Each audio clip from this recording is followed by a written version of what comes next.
Hai, kembali lagi di channel Mfalme Studio dengan saya Niko. Dan di video kali ini adalah video tutorial cara memasangkan plugin Face Tracker di OBS. Contohnya seperti ini. Hai, ketemu lagi dengan saya Niko di live streaming tentang teknologi sehari-hari.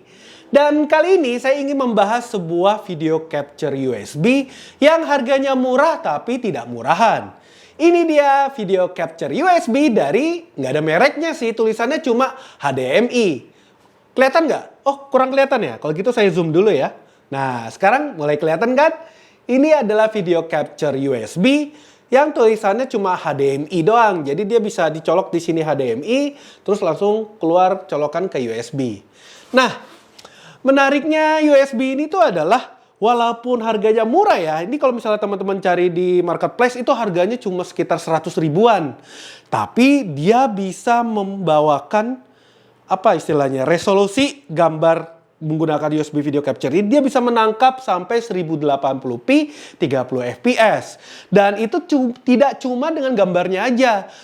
Suara dari device lain yang dikirimkan melalui video capture ini, dia juga bisa menangkap audionya. Jadi ini cocok banget buat teman-teman live streaming yang sederhana gitu. Jadi misalnya ditaruh ke kamera yang udah dipasang mikrofon, atau misalnya teman-teman pakai buat game konsol. Tapi ingat ya, ini cuma 30 fps. Kalau misalnya teman-teman menginginkan yang 60 fps, ada kok varian yang di atas ini yang kalau nggak salah bentuk casingnya itu warna abu-abu gitu. Dan dia dicolokkan USB-nya ini bukan putih, dia warnanya biru gitu. Biasanya kan identik ya kalau colokan USB itu kalau warnanya biru dia tuh USB 3.0 gitu. Kalau ini masih 2.0.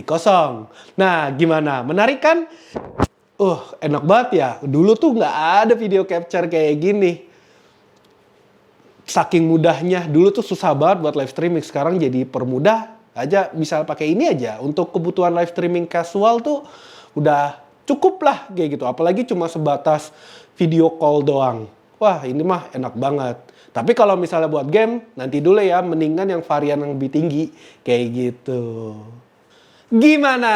Keren kan? Dengan plugin ini akan sangat membantu kita saat production live streaming yang cuma pakai satu kamera dan videonya statis karena tidak ada si kameramennya. Jadi kamera statisnya ini kita ubah menjadi kamera PTZ dengan tanda kutip, yang dapat mengikuti si pembawa acara kemanapun dia pergi selama masih di dalam frame dan wajahnya tidak tertutupi. Ya pastinya tentu pergerakannya tidak sehalus kamera PTZ beneran. Tapi setidaknya dengan plugin ini bisa membuat tampilan live streaming kita jadi lebih interaktif dan mengurangi rasa bosan kepada penonton. Pengen tahu caranya? Yuk mari kita mulai tutorialnya.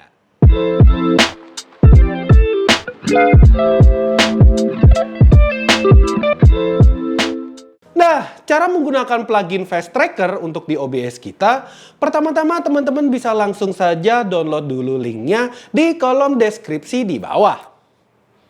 Oke, kalau misalnya teman-teman sudah klik linknya, nanti di halaman ini langsung aja ke bagian kanan ada tombol tulisannya Go to Download. Sini teman-teman langsung klik aja, nanti akan kita masuk ke halaman berikutnya.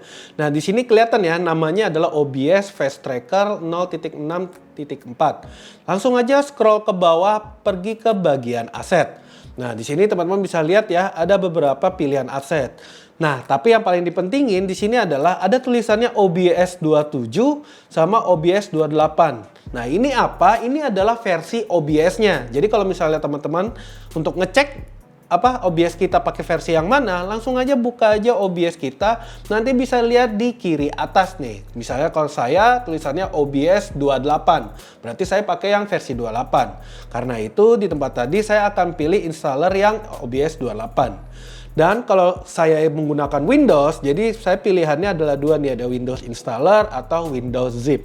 Kalau misalnya teman-teman pakai Linux, bisa pilih yang Ubuntu, atau kalau misalnya teman-teman menggunakan MacBook, bisa menggunakan yang macOS. Seperti itu. Oke, di sini saya pilih yang Zip, karena saya lebih suka yang copy paste aja daripada harus install bentuknya installer yang exe ya. Jadi klik aja yang Windows Zip ini, nanti kalau udah selesai di download, kita langsung buka aja foldernya. pergi dulu ke folder tersebut. Kalau saya sih biasanya selalu saya simpan ke folder yang saya inginkan. Teman-teman terserah saya mau taruh di mana. Misalnya saya mau taruh di sini di all about OBS, tempat plugin saya bikin di sini namanya Face Tracker. Oke, set, kita langsung ekstrak aja. Di sini juga nggak masalah. Nanti kalau udah seperti biasa ya, ada data dan OBS plugin. Nah ini teman-teman langsung aja copy, terus biar kelihatan deh, saya tekan Ctrl C tadi. Copy, langsung aja ya copy. Abis itu pergi ke C. Biasanya cek folder OBS teman-teman. Kalau biasanya sih di program file ada yang namanya OBS Studio. Nah nanti kesini kelihatan nih ada data sama OBS plugin. Nah nanti di sini langsung aja klik paste, replace seperti itu. Oke, sekarang kalau kita sudah masuk ke tampilan OBS-nya, kita langsung aja ke bagian source, terus kita buka add source. Kita pasang dulu untuk kameranya, yaitu biasa di video capture device saya tulis kamera.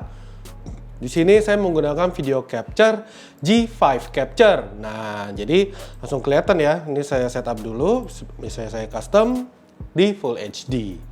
Oke, nah sip, sudah ya.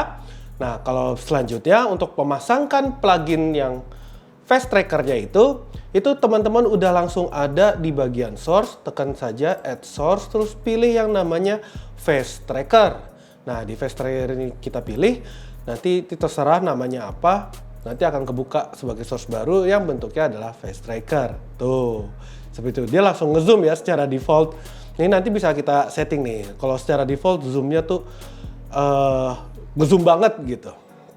Nah, ini saya atur dulu untuk zoomnya biar enak. Pokoknya di bagian settingan ini teman-teman bisa coba aja utak-atik. Cuma kalau saya pribadi yang paling penting itu ada di tracking target location. Intinya adalah seberapa mau di zoom teman-teman ingin pakai.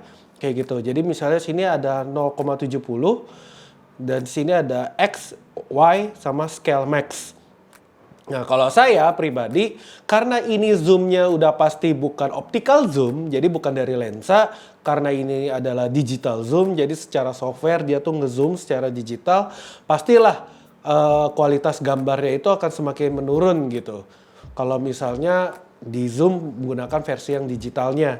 Nah, karena itu saya biasanya saya patokin sekitar 1,5 sampai 2,0 lah kebutuhan saya untuk ngezoom. Jadi kalau misalnya sini zoomnya saya ubah ke jadi 2, terus scale maksimalnya jadi dia mentoknya tuh berapa gitu. Misalnya sini 2 gitu. Nanti akan kebentuk pas 2. Nah, seperti ini. Kalau misalnya nih teman-teman pilih sini 0,1,5, berarti ini intinya adalah dia tuh kalau nge-wide sejauh zoomnya itu cuma 1,5, tapi nanti dia bisa kemungkinan zoom secara max yaitu 2 gitu. Jadi kalau bisa sih teman-teman coba aja atur dari kedua ini gitu. Kalau misalnya sini juga 1,5, tuh dia akan lebih nge-wide kan seperti itu. Tapi kalau saya sih lebih suka 2 ya. Jadi terserah mau 2 atau 1,5 2 gitu. Oke. Nah, nanti kalau misalnya ini udah, di sini nih bisa dilihat ada face detection option. Ini kita coba dari pertama ya. Ini pertama ada preset. Preset itu adalah sebenarnya gini, teman-teman setelah atur settingan di bawah ini semua, kalau sudah selesai di set, nanti teman-teman bisa save preset gitu. Jadi misalnya di sini, misalnya teman tulis tracking 1 misalnya. Nah, ini misalnya tekan save preset, nanti di sini akan ada pilihannya nih. Kayak gitu. Jadi nanti pas buka di berikutnya, teman-teman tinggal load preset aja ke sini. Seperti itu sebenarnya fungsi yang bagian atas ya. Nah, selanjutnya nih yang bawah ini adalah face detection option. Nah, itu intinya adalah ini biar jadi gampang. Di bagian bawah bagian debugging kita keluarin, kita checklist 2 ini. Tuh, nanti dia akan kelihatan kotak-kotak. Ya, ini untuk mengetahui gimana pergerakan dari face tracking ya. Kayak gitu. Jadi kalau kita balik lagi ke sini face detection option. Ini ada left, right, top, bottom ya. Teman-teman pasti udah tahu ya, ini adalah kiri, kanan, atas, bawah. Nah, maksudnya adalah ini seberapa jaraknya akan kedeteksi wajahnya gitu. Misalnya ini 0,2, kalau misalnya kita ke 1, Tuh, lihat kotaknya akan langsung berubah ya, left-nya lebih ke arah ke kiri gitu. Jadi lebih banyak kayak gitu. Misalnya kalau ini kita tulis 3, tuh kotak birunya akan ke kiri banget. Nah, jadi saya di zoom tapi agak digeser ke kiri. Nah, kayak gitu sebenarnya. Jadi kalau bisa sih kalau misalnya teman-teman ingin di tengah, kalau bisa semua sama gitu. Kalau misalnya sini 1, sini kalau bisa juga 1, ini juga 1, ini juga 1. Nah, dia akan fokus semua di center gitu. Tapi kalau misalnya teman-teman mau zoomnya, saya mau zoomnya itu karena di sebelah kanan mau tampilin sesuatu gitu. Misalnya di bagian kanannya, berarti kita bisa pilih agak ke kanannya itu misalnya 3. Tuh, jadi dia akan ngezoom, tapi di sebelah sininya ada dikasih space buat teman-teman mau naruh aset apa gitu ke depannya. Nah, kayak gitu. Oke, untuk contoh kita ambil yang tengah-tengah dulu karena emang niat saya adalah tunjukin yang tengah. Terus kemudian seperti biasa scale image, yaitu mau berapa jauh scalingnya. Kalau saya sih default aja.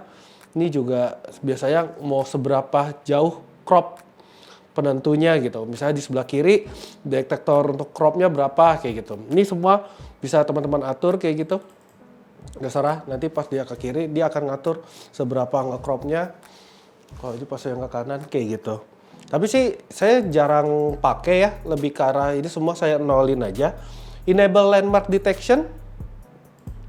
Ini saya juga belum pasti, tapi yang jelas dia akan benar-benar memastikan tuh bisa kelihatan ya ada segitiga. Jadi dia akan nunjukin mana face yang utama kayak gitu. Teman-teman bisa pilih sih pakai apa enggak. Kalau saya sih waktu saya coba menggunakan ini, yang contoh yang tadi ya di awal itu saya nggak pakai gitu. Tapi kalau misalnya pakai, dia akan jadi lebih sensitif lah intinya untuk mengejar tracking wajah teman-teman kayak gitu. Oke, terus tracking threshold juga sama. Ini kalau nggak salah semakin kecil dia akan semakin perpindahannya tuh agak sedikit lambat gitu. Tapi kalau misalnya semakin tinggi, dia akan perpindahannya akan semakin smooth. Sebetulnya. Coba ya, kita misalnya di ini kita coba di 150. Jadi di min. Di ini kan min 80 ya, bisa di sini aja deh. Mentoknya di 120, sedangkan kalau yang paling kecilnya min 20 tuh. Jadi kalau misalnya kayak gini, nah coba ya bandingin sama yang tadi yang 150. 120. Loh, jadi dia pergerakannya jadi lebih cepat tuh.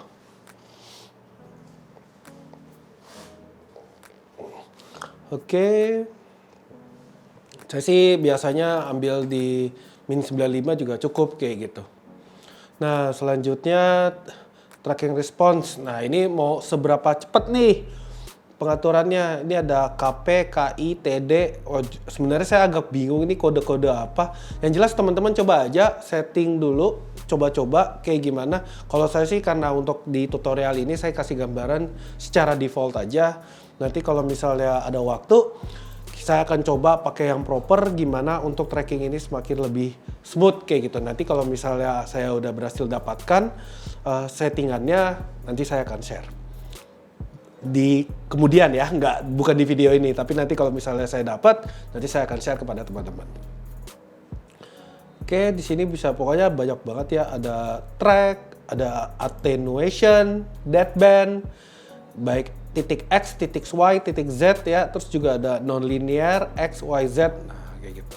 Nah, ini yang bagian bawah ada yang namanya output, yaitu aspek. Nah, seperti biasa teman-teman pasti tahu, yaitu aspek ratio. Di sini kita bisa pilih mau 16:9, 4:3, 1:1, 3:4, 9:16 gitu. Kalau ini berarti ngincar vertikal ya, tuh kan. Kalau misalnya vertikal, tuh. Jadi buat teman-teman yang bikin konten di Instagram atau TikTok juga bisa nih kayak gini, kayak gitu. Terus misalnya ya kita ambil yang 1:1 nih. Tek. Oh iya, ini teman-teman perlu tahu kalau face tracker sama kamera itu terpisah.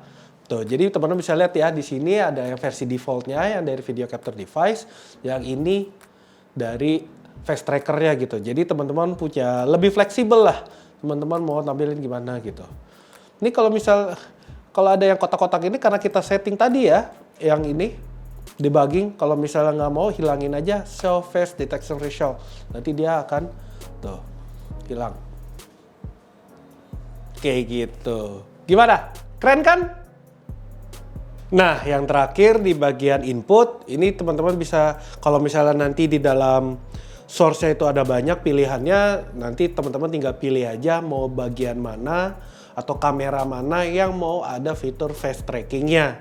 Jadi misalnya tadi kalau di source saya pilih yang kamera, nanti klik yang kamera. Atau kalau misalnya cuma ya udah saya maunya di bagian scene-nya udah ada wajah saya cuma satu kok source-nya gitu. Bisa pilih yang scene 1. Tapi ya biar aman langsung spesifik aja mau kamera mana yang mau ada fitur face tracking-nya. Tuh kayak gini. Kalau sudah nanti kita tinggal tekan OK. Ini yang tadi ya gambarannya. Jadi kalaupun saya nanti bisa berdiri, tuh teman bisa lihat di kotak di sebelah sini, saya mau pindah ke kiri pun juga dia akan ngikutin. Dan begitu juga kalau misalnya saya ke kanan, tuh wajah saya juga akan tetap kedetek gitu. Begitu juga kalau misalnya saya jongkok ke bawah, tuh dia juga tetap bisa ngejar kemana wajah saya pergi. Gimana? Menarik kan? Ini kayak PTZ gitu. Lumayan menarik gitu ya.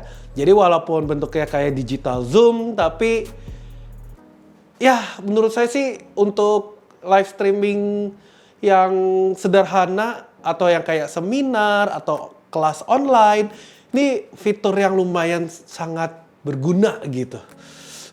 Pokoknya keren banget deh.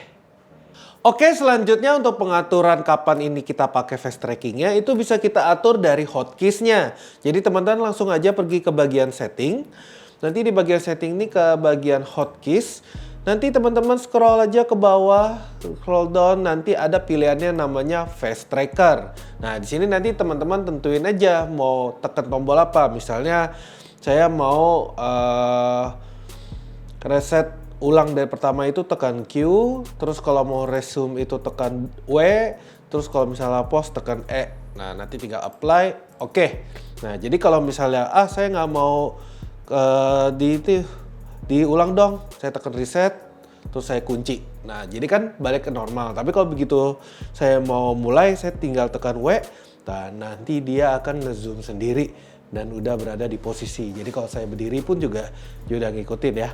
Misalnya teman-teman mau bentuknya gini, langsung aja di pause tek, nanti dia akan diam di satu tempat tuh kan. Kalau sini dia nggak ngikutin, tapi kalau sini dia balik lagi gitu. Kalau misalnya lanjutin, tekan aja W, nanti dia akan ngikut lagi kayak gitu.